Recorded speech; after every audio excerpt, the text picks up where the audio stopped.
Amis internautes de Safia TV, bonjour et bienvenue dans cette heure de l'actualité de ce mercredi 19 février 2025.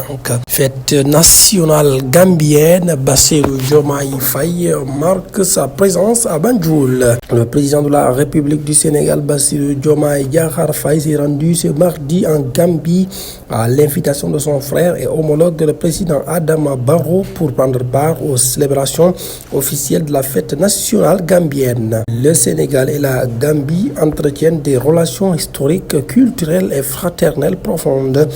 Selon la présidence, cette visite témoigne de l'engagement du président Bassirou Diomaye Faye à renforcer davantage la coopération entre nos deux nations dans un esprit d'amitié et de solidarité. Ousmane Sonko au secteur privé, l'affairisme d'État s'est terminé.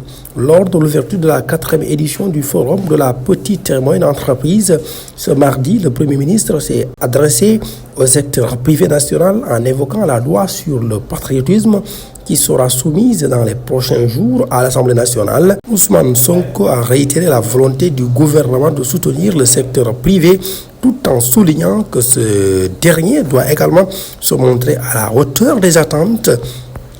L'affairisme d'État s'est terminé dans ce pays. Nous allons soutenir tous les efforts des acteurs privés qui souhaitent travailler sérieusement et honnêtement, mais nous combattrons et mettrons fin aux pratiques que nous avons trouvées ici. En clair, le secteur privé sérieux et entrepreneur bénéficiera de tout le soutien du gouvernement, a martelé le chef du gouvernement. Il a également rappelé qu'une partie importante de ce secteur privé s'enrichissait grâce à des surfacturations et à des marchés accordés de manière injustifiée. Ensuite, l'organisation non gouvernementale Action humanitaire pour le développement intégré au Sénégal invite le gouvernement et les centrales syndicales regroupées autour d'un fonds syndical de la défense du travail au dialogue. Nous appelons toutes les parties prenantes au dialogue et à la raison et condamnons toute forme de menace voilée ou ouverte, a-t-elle exhorté dans un communiqué. En cette période marquée par des grèves et des préavis de grève dans plusieurs secteurs, AS10 reste tout cœur avec des organisations sociales dans leur lutte sociale pour l'amélioration des conditions des travailleurs, qu'ils soient syndiqués ou non. Ajoute le texte. Enquête approfondie sur le rapport de la Cour des comptes. Diomaye et Sonko ne doivent protéger personne.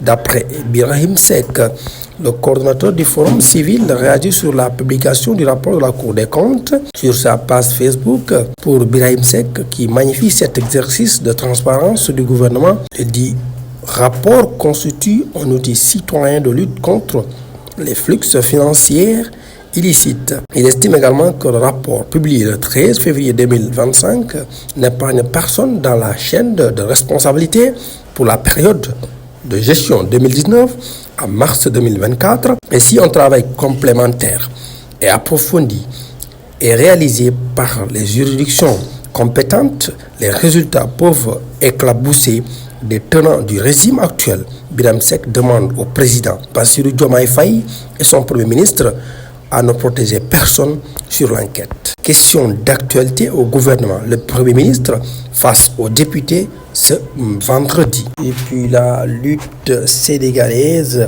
la police arrête la couverture sécuritaire des combats de lutte jusqu'à nouvel ordre. En effet, dans un communiqué en date du 18 février 2025, la Direction générale de la police nationale est revenue sur les incidents ayant émaillé cette rencontre très attendue.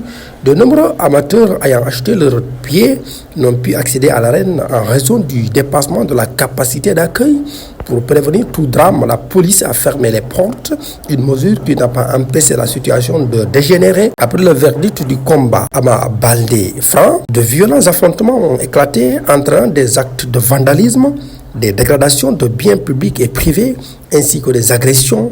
Le drame le plus marquant reste l'agression mortelle d'un jeune dans la banlieue dakaroise. Ce nouvel épisode de violence met en lumière des manquements répétés du Comité national de gestion de la lutte, CNG, et des autres acteurs impliqués. Le ministère de l'Intérieur leur reproche de ne pas avoir respecté les consignes de sécurité, notamment en matière de gestion des flux de spectateurs, d'observation, des jauges et de planification d'itinéraires sécurisés pour éviter les affrontements entre groupes de supporters. Face à cette situation, le ministère de l'Intérieur a choisi une réponse ferme en suspendant la couverture sécuritaire des combats de lutte, une mesure aux conséquences incertaines pour l'avenir de ce sport national. Ces décisions mettent directement en cause le CNG, dont la responsabilité dans l'organisation des événements est désormais plus que jamais pointée du doigt. Il reste à savoir comment les promoteurs et les amateurs réagiront à ce tournant inédit dans l'histoire de la lutte sénégalaise.